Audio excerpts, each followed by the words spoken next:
I always knew I was the backup plan, the safety net, the smart one who would figure something out. That's what my father said the day I discovered they'd drained my medical school trust fund to finance my sister's influencer dreams. My name is Violet, and I learned early that being the reliable daughter meant being invisible. While Sydney twirled in designer dresses and practiced her camera angles, I was hunched over textbooks, collecting academic awards that ended up in a drawer instead of on the mantle where Sydney's modeling headshots smiled down at guests. Your sister has a real shot at making it big, Mom told me over breakfast the morning I got my acceptance letter to Johns Hopkins. The algorithm favors youth, you know. She needs to strike while she's hot. I stabbed at my eggs, keeping my voice level. And what about my shot, the trust fund Grandma Tessa set up specifically for my medical school? Dad lowered his newspaper. About that, we've had to make some adjustments to the family finances. Sydney's brand development requires significant initial investment. Investment? The word tasted bitter. You mean my entire education fund? Don't be dramatic, Violet, Sydney chimed in, not looking up from her phone. Daddy says I'll make it back in sponsorships within 6 months. Then I can totally help with your tuition. I pulled up my banking app. The trust account that had held over $200,000 showed a balance of 840.13. My hands started shaking. You can't do this, I said. Grandma set this up specifically for my education. It's not yours to take. Dad's face hardened. Actually, as trustees, we can. And we did. Sydney deserves her chance. You'll figure something out. You always do. I looked at Mom, but she was suddenly very interested in her coffee cup. Classic Andrea Henderson, conflict avoidant to the core unless it involved Sydney's career. Figure something out? I echoed. Like what? Loans that'll keep me in debt until I'm 50? Working 3 jobs between classes? Or should I just give up on medical school altogether? No, you're being selfish, Sydney snapped. Do you know how many followers I gained last month? This is my moment. The universe is literally telling me it's my time to shine. I wanted to scream that the universe looked suspiciously like our parents' credit cards, but what was the point? I'd spent years watching Sydney get everything while I got whatever was left. The expensive photography equipment that appeared overnight when she decided to find her aesthetic. The spontaneous trips to build her travel content. The endless shopping sprees for her personal brand. My phone buzzed. Unknown number. Hello? Is this Violet Henderson? A man's voice, professional but warm. This is Jameson Howard, your grandmother's attorney. I need to speak with you privately. It's time you knew what your grandmother really left behind. Dad's head snapped up. Who is that? I stood up, gathering my things. Apparently, someone who actually gives a damn about Grandma Tessa's wishes. Violet, Mom started, but I was already walking out. Don't worry, I called over my shoulder. I'll figure something out. I always do.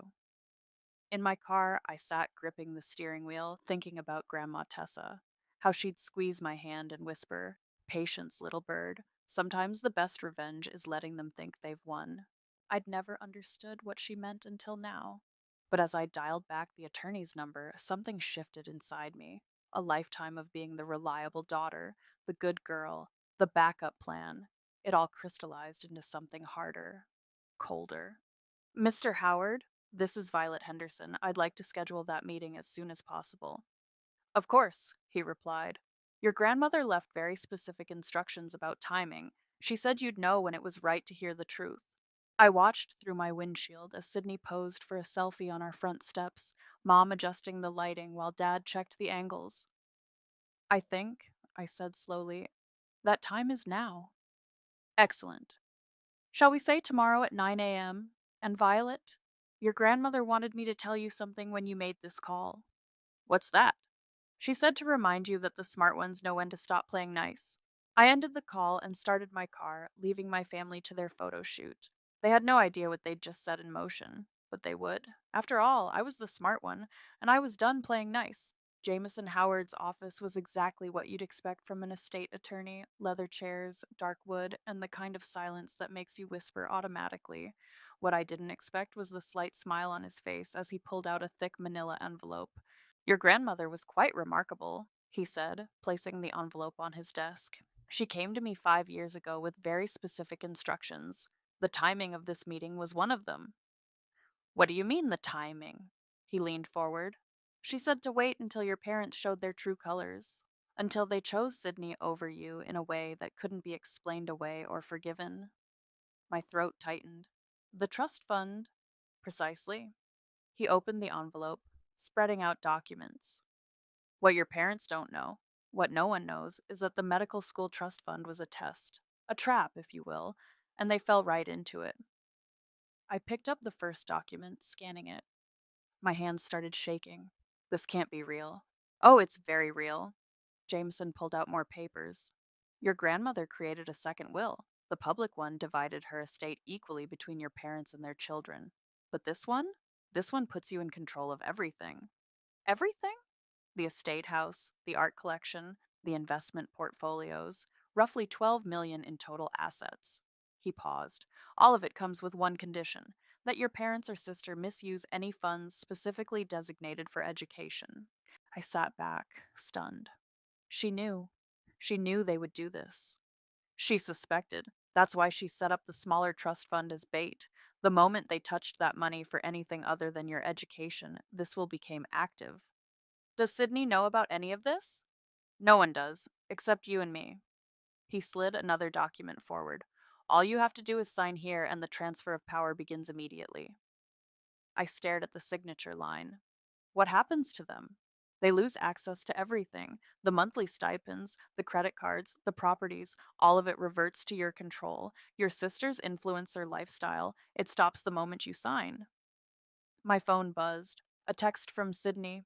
Just booked my ticket to Bali. Brand deals are rolling in. Sorry about your school thing, but see, it's working. I picked up the pen. There's something else you should know, Jameson said quietly. Your grandmother left you a letter. She asked me to give it to you at this moment. The envelope he handed me was cream colored, sealed with wax. Grandma Tessa's handwriting was as elegant as ever. My dearest Violet, if you're reading this, they've finally shown you who they truly are.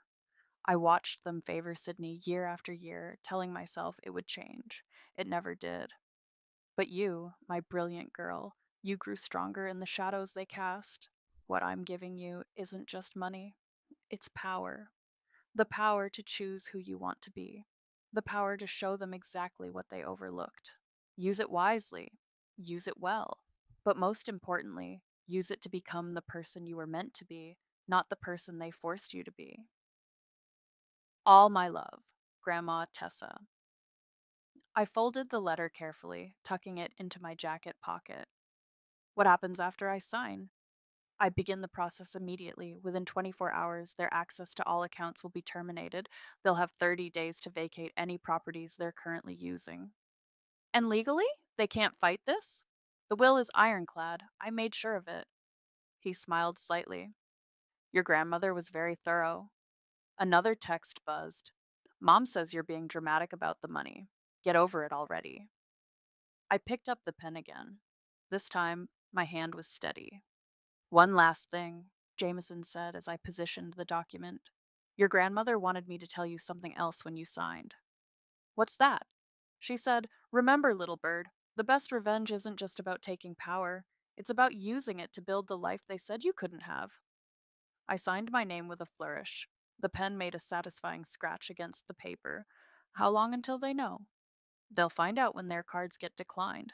Probably tomorrow, given your sister's spending habits. I stood up, gathering my copy of the documents. Thank you, Mr. Howard.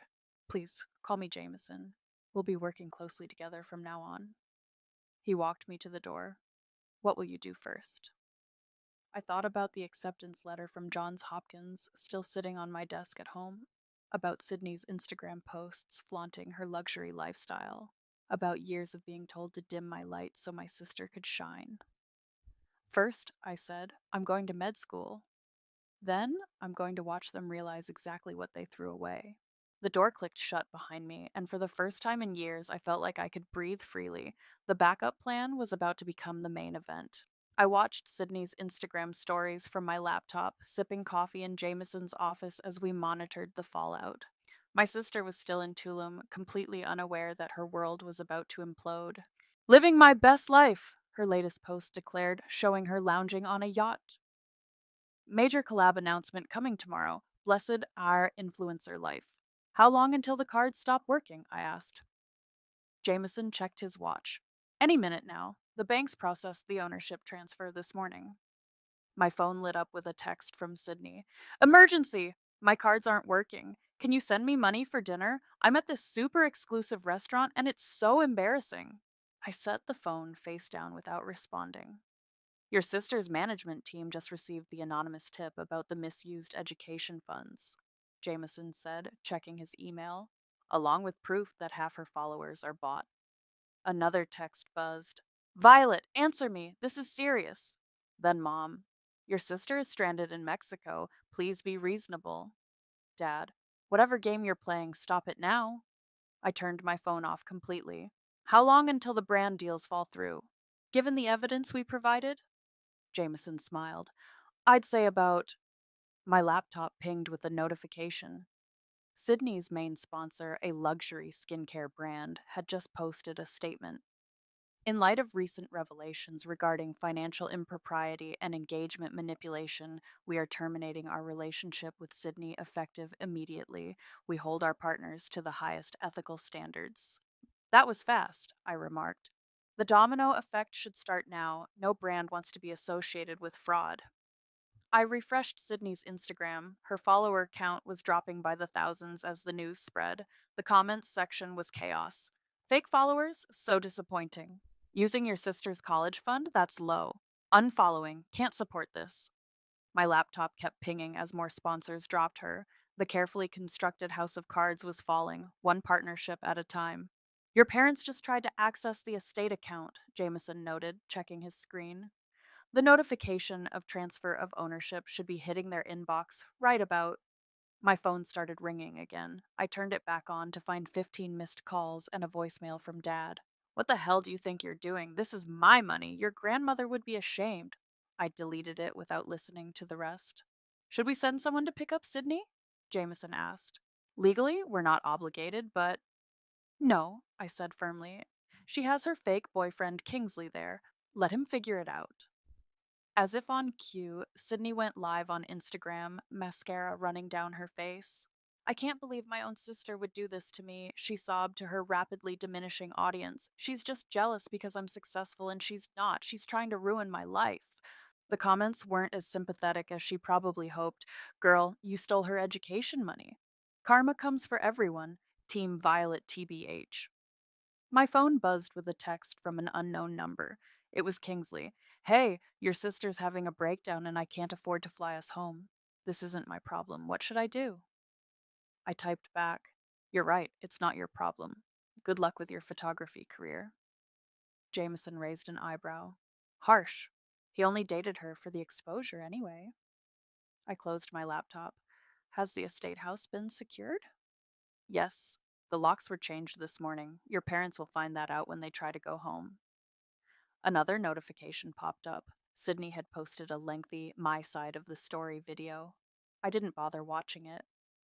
What now? Jameson asked. I stood up, gathering my things. Now I go tour the campus, housing at Johns Hopkins. My first semester starts in 6 weeks. And your family? They can figure something out. I smiled coldly. They always do. As I walked to my car, my phone lit up with one final text from Sydney. I hope you're happy.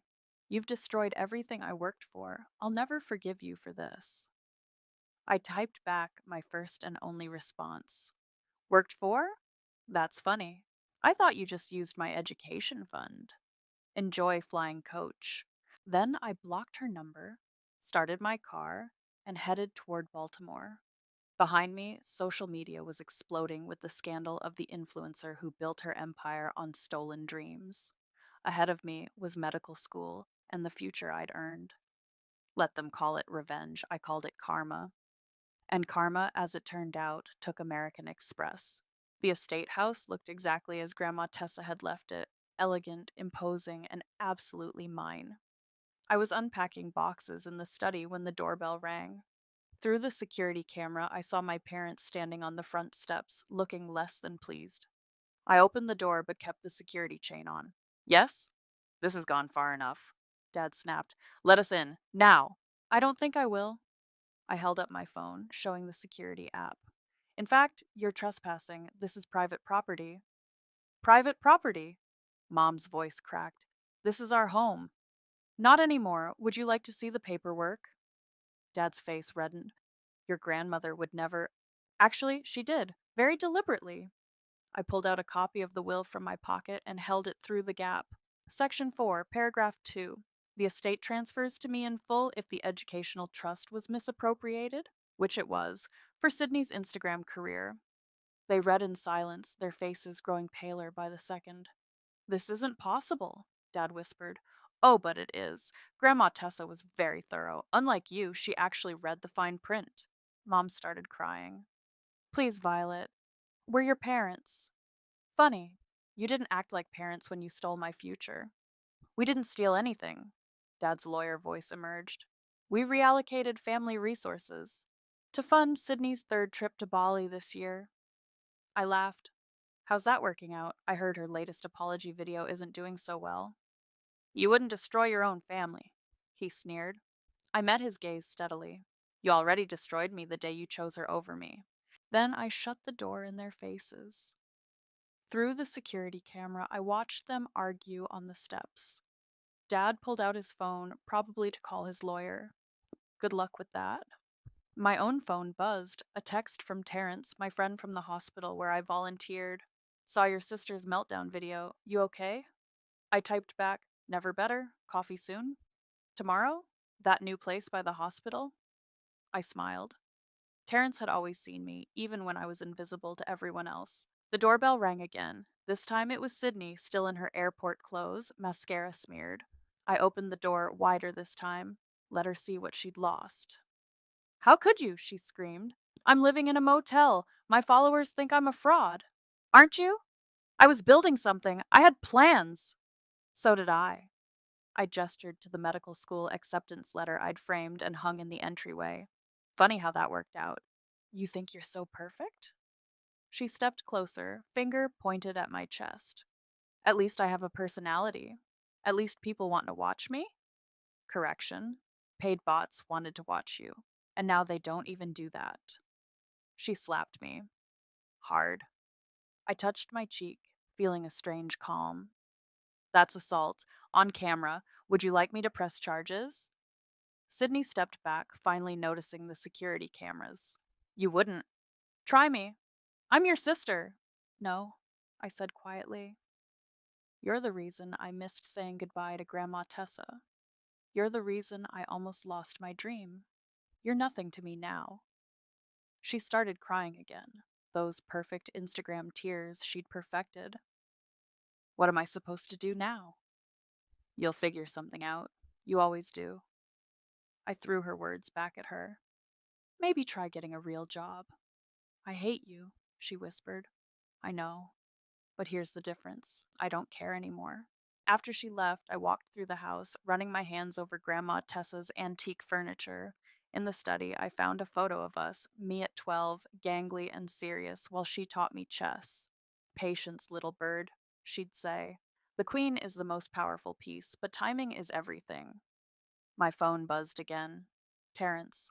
Brought dinner to the hospital tonight. The nurses miss you. Something warm flickered in my chest. Not revenge, not power, but possibility. A future that had nothing to do with my family's drama. I typed back, miss them too. Tell Maria to save me some of her famous cookies for tomorrow. Already did. She says her favorite volunteer deserves a whole batch. I smiled, settling into Grandma's old armchair.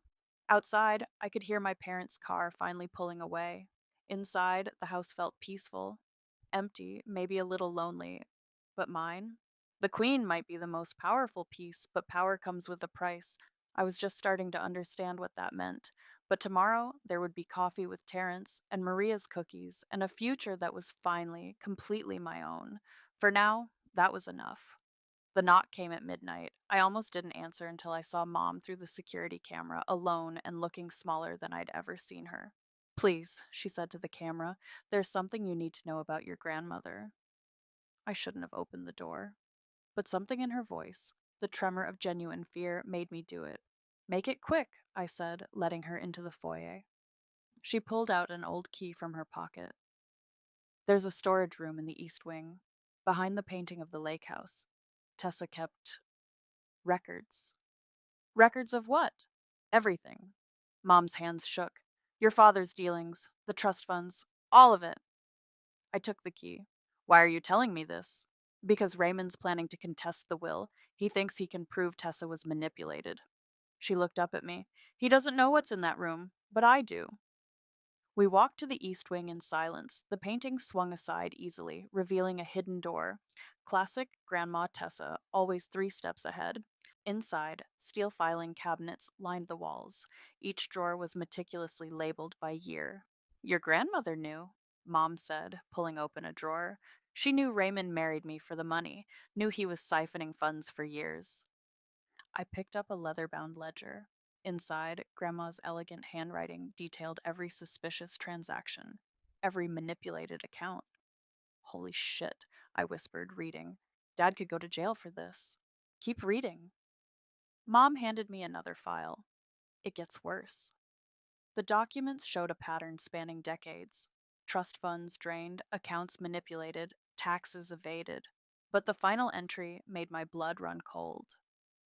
You forged Grandma's signature? I stared at Mom. While she was dying? She crumpled into a chair.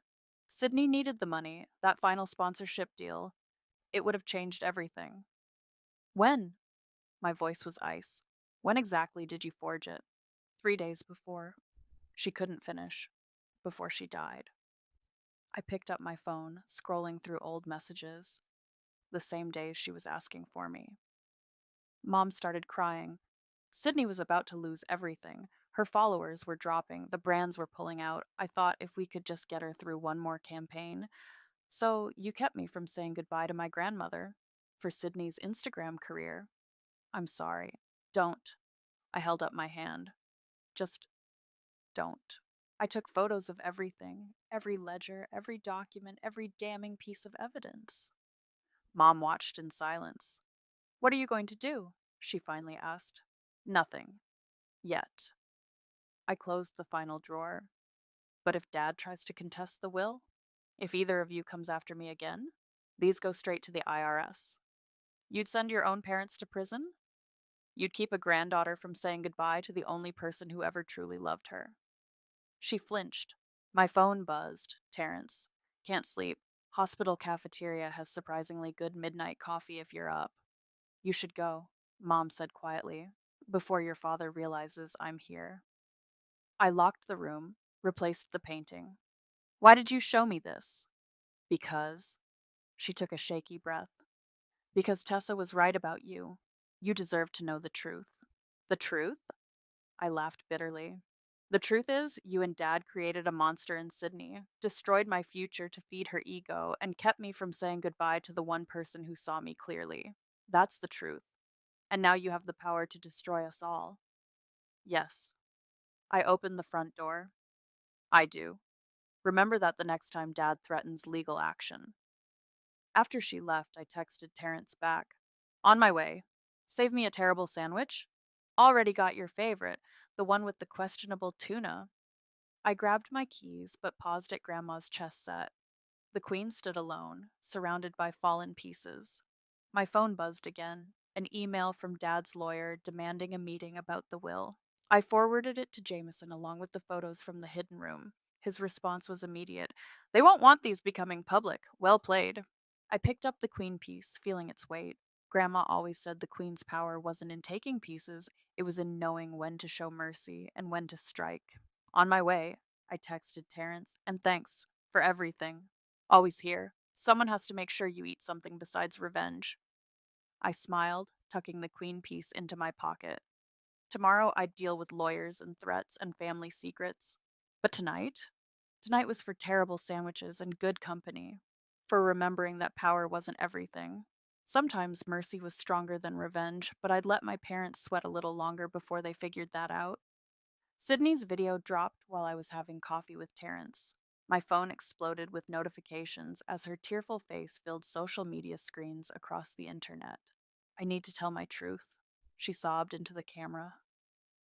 about how my sister destroyed our family out of jealousy and spite. Terrence glanced at my phone. Want me to turn it off? No. I took a sip of coffee. I want to hear what story she's spinning. Sydney had gone full victim mode, complete with perfect lighting and strategic tier placement.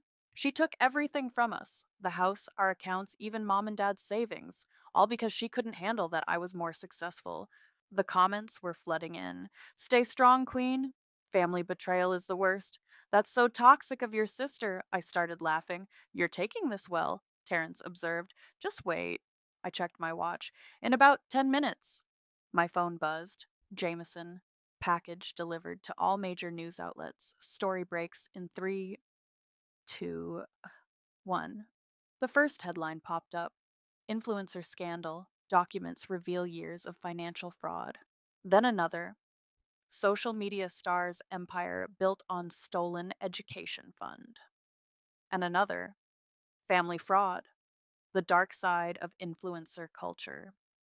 Sydney's live viewer count plummeted as the story spread. The comments shifted. Wait, you stole your sister's college fund? This isn't the flex you think it is. Team Violet all the way. Damn, Terrence whispered, watching the fallout. You didn't hold back. I didn't do anything. I showed him my phone. Anonymous source sent proof to the media. Could have been anyone. Right, he smiled. Anyone. My phone rang. Mom. The IRS just contacted us, she said without preamble. They're auditing everything. How unfortunate. Violet, please, we can fix this. Fix what? The years of fraud? The forged signatures? Or just Sydney's reputation? Your sister is having a breakdown. No, she's having consequences. There's a difference. I hung up as another notification popped up. Sydney had gone live again. My sister is abusing me, she wailed to her dwindling audience. This is financial abuse, family abuse. She's trying to cancel me. Terrence raised an eyebrow. Financial abuse? Rich coming from someone who stole my education fund. My phone kept buzzing. Dad, fix this now. Sydney, I hate you. Mom, please call us. Unknown numbers. Media requests for comments. I blocked them all except one, Jameson. The IRS is very interested in those records, he texted, especially the forged signatures. Good. Your parents might face serious charges.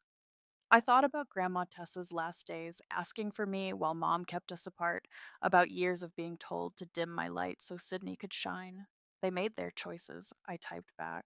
Sydney's latest video was going viral, but not how she planned. People were picking apart her story, finding inconsistencies, sharing screenshots of her old posts bragging about using family money. You okay? Terrence asked softly. No. I stirred my coffee. But I will be. My phone lit up with a news alert. Breaking federal investigation launched into Henderson family finances. Then a text from an unknown number. This is Kingsley. Sydney's having a real breakdown. Not for the camera this time. Maybe call her? I deleted it without responding. You know, Terrence said, revenge might feel good, but it won't fill the empty spaces. I know. I showed him my acceptance letter to Johns Hopkins. That's what this is for. When do you start? Next month. Already found an apartment near campus. Moving out of the estate? Yeah. I smiled slightly. Turns out revenge is a nice house, but not a great home. My phone buzzed one final time. A video message from Sydney. Against my better judgment, I played it. Her makeup was gone, eyes red and raw. You won, she whispered. You destroyed everything. I hope you're happy. I typed back, I'm not happy. I'm free. There's a difference. Then I turned off my phone and looked at Terrence. Want to help me pack up the estate? I'm thinking of turning it into a scholarship foundation for students whose families chose someone else's dreams over theirs. He grinned. Now that's the kind of revenge I can get behind. Outside, reporters were probably gathering at my parents' house. Sydney was probably planning her next tear-filled video.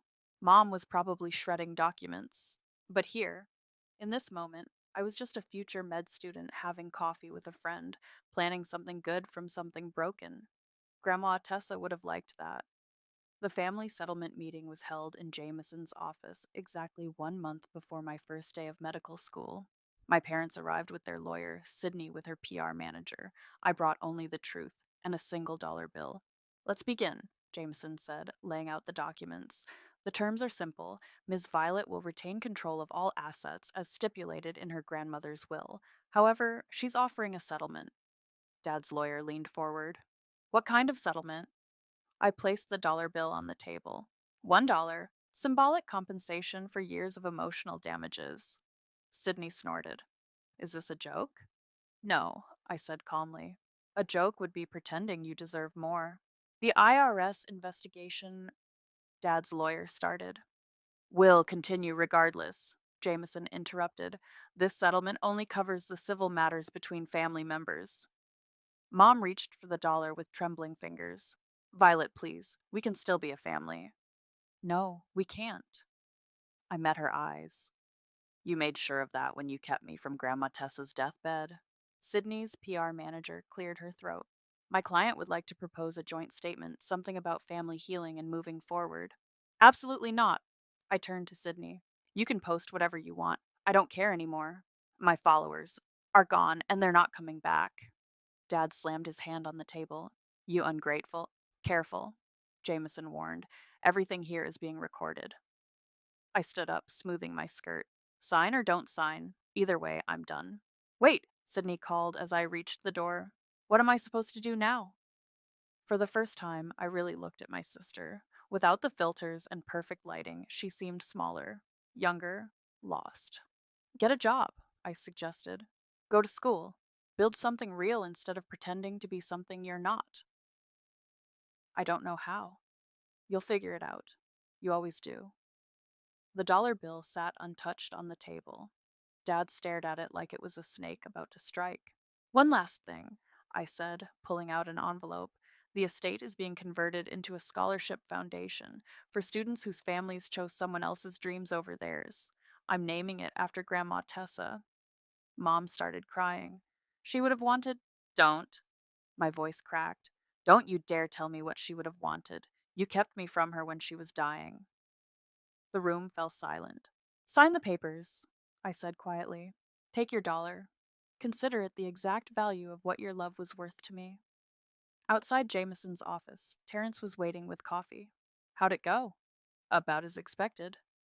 I took the coffee. Ready to help me move into my new apartment? Already got the truck loaded. He hesitated. Your sister's crying again. I glanced back through the glass doors. Sydney was indeed crying, but this time there were no cameras, no perfect angles, no strategic lighting, just real tears from a real person facing real consequences. For a moment, I almost felt sorry for her. Almost. My phone buzzed, an email from Johns Hopkins about orientation, about my future, about everything I'd fought for. Let's go, I said to Terence. I've got a life to start. We were halfway to the car when I heard running footsteps. Violet! It was Mom holding the dollar bill. Please. What can we do to fix this? I turned slowly. Fix what exactly? The fraud? The favoritism? The years of making me feel worthless? Or just your reputations? All of it? She whispered. Nothing, I said. You can't fix any of it, but you can learn from it. Start with the truth. It's surprisingly freeing. And Sydney? Is your problem now, not mine. I got into Terrence's truck, watching in the side mirror as Mom stood there, clutching her symbolic dollar. You okay? Terrence asked as we pulled away. No, I smiled slightly. But I will be. My phone buzzed one last time. Jameson. They signed. It's done. I typed back. Good. Send the scholarship announcement to the press tomorrow. Then I turned off my phone and watched the city roll by. Somewhere behind us, my family was facing the consequences of their choices. Somewhere ahead, my new apartment waited with its blank walls and empty spaces, ready to be filled with something better than revenge. You know what's funny? I said to Terence. What's that? They always said I'd figure something out. I laughed softly. They just never expected what that something would be. The truck turned toward my future, leaving the past where it belonged, in a rear view mirror, growing smaller by the second. The acceptance letter to Johns Hopkins surgical residency program arrived the same day as Jameson's urgent message about Grandma Tessa's final letter. Found it while clearing the last of the estate paperwork, he said, sliding a cream colored envelope across his desk. She left instructions for it to be delivered when you achieved something significant on your own terms. The envelope felt heavy in my hands. Inside was a key and a letter in Grandma's elegant script. My dearest Violet, if you're reading this, you've done more than survive. You've thrived. The key opens my personal safe in the study. What's inside isn't meant to rebuild bridges, but to remind you why they needed to burn. All my love, Grandma Tessa. I drove to the estate, now the Tessa Riley Scholarship Foundation, and found the safe hidden behind her favorite painting. Inside was a journal filled with her observations over years. Today, Raymond chose Sydney for a father daughter trip, leaving Violet alone again. She pretended not to care, but I saw her tears. Andrea keeps pushing Violet aside for Sydney's photo shoots. My brilliant granddaughter deserves more. They don't see what they're creating. One child who believes love must be earned through performance, another who learns to survive in shadows. My phone buzzed, a text from Sydney. Saw your name in the medical journal, that research paper. It's actually impressive. I almost deleted it, but another message followed. I'm in therapy now. Real therapy, not Instagram therapy, starting community college next semester. Then, I know it doesn't fix anything, but I'm trying to be better. I put the phone down and picked up Grandma's journal again. The final entry was dated just before she died. My little bird thinks she needs my protection, but she has everything she needs within herself: the money, the estate. They're not weapons for revenge, but tools for freedom. May she use them to build something beautiful from all this pain. My phone rang. Terrence. Hey, he said warmly. Ready for dinner?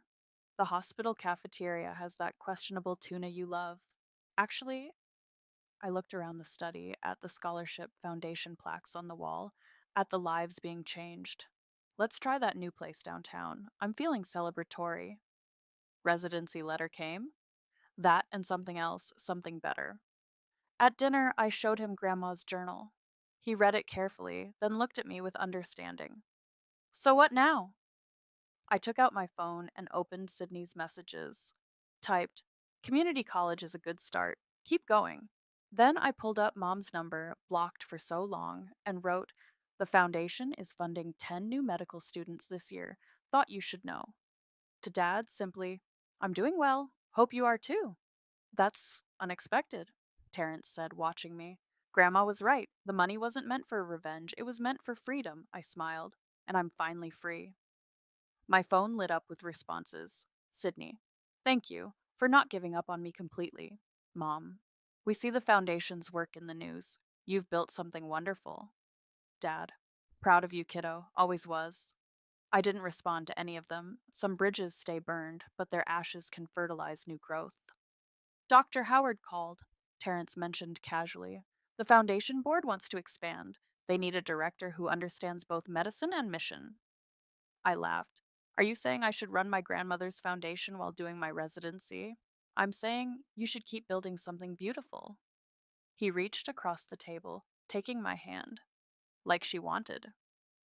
My phone buzzed one final time, an email from a scholarship recipient. Dear Ms. Violet, your foundation gave me a chance when my family chose my brother's business over my education. Today I got into medical school. Thank you for showing me that someone else's choices don't have to define our futures. I closed my eyes, feeling Grandma Tessa's presence. The smart one, the backup plan, the shadow child who stepped into the light and built something lasting. You know what? I squeezed Terrence's hand. I think I will take that foundation position, part time, between surgeries. Going to keep changing lives? No, I smiled, thinking of Grandma's words. Going to keep building something beautiful. Outside, the city lights twinkled like stars. Somewhere out there, Sydney was studying for her first college classes. Mom was probably reading about the Foundation's latest success. Dad was possibly, finally, understanding what real pride felt like.